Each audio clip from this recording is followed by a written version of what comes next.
শুনেছিলাম স্বামী আমার পাইলট, লন্ডন আমেরিকাতে যাই গো সৌদি আরব।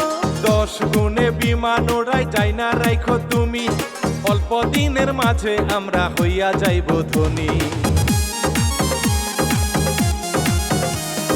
বিয়ের আগে শুনেছিলাম স্বামী আমার পাইলট, লন্ডন আমেরিকাতে যাই গো সৌদি আরব। হায়রে 10 গুণে বিমান উড়াই যাই না রাইখো তুমি, অল্প দিনের মাঝে আমরা হইয়া যাইব ধনী। এখন দেখি ঘরে বৈশা বিমান উড়াই মোবাইলে, দেখা আমার শরীর যাই জ্বলে, ওরে দেখা আমার শরীর যাই জ্বলে। তুমি আমি দুইজন মিল্লা যাইমু গো হানিমুনে, রাগ কইরো না ময়না পাখি রে, হায়রে রাগ কইরো না ময়না পাখি রে।